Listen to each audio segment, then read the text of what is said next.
ఇప్పుడు మనం పొలంలో మందు కొట్టేది ఒకటే కష్టం అనుకుంటాము, కానీ ఇక్కడ మనం చూసినట్లయితే పొలంలో మందు కొట్టే వాళ్ళకి నీళ్లు పోయడం కూడా కష్టం. ఎంత కష్టం అంటే చూసారు కదా, ఇక్కడ కాలువ ఉంది కానీ మీకే కనిపించట్లా.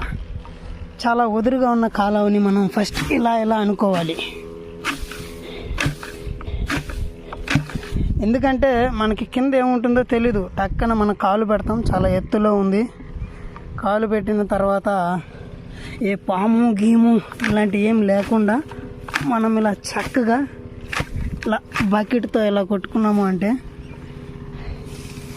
తర్వాత నెమ్మదిగా కాలు ఇలా పెట్టాలి. పెట్టిన తర్వాత బకెట్ నిండుగా కూడా రాదు. దురదృష్టం ఏంటంటే ఇదే బాధాకరమైన విషయం కూడా. నేను ఆల్రెడీ ఈ నీళ్ళు అయితే అక్కడి నుంచి తీసుకొచ్చాను. ఇలా ఒక బకెట్ని ఫిల్ చేసుకోవాలి. ఇంకో బకెట్లో కొంచెం తక్కువైనా పర్వాలేదు, కానీ ఎలాగోలాగా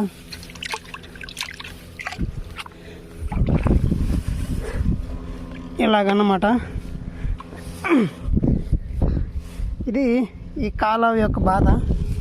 ఇప్పుడు మనం కుడి చేతిని అసలు యూజ్ చేయకూడదు, ఎడమ చేయిని యూజ్ చేయాలి. ఇలా ముందు ఇలా కలపడం వల్ల మనకి అడుగున పొడి అంతా నీట్గా ఇలా పోసుకోవాలి.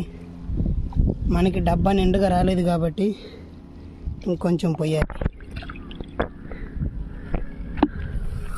చూసారా, మనం చేయి దీంట్లో కడుక్కోవాలి.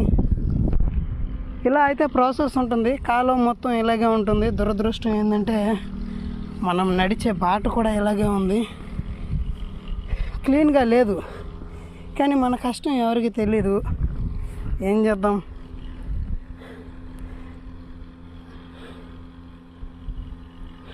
అది మ్యాటర్. సరే అయితే ఉంటాం మరి. బాయ్.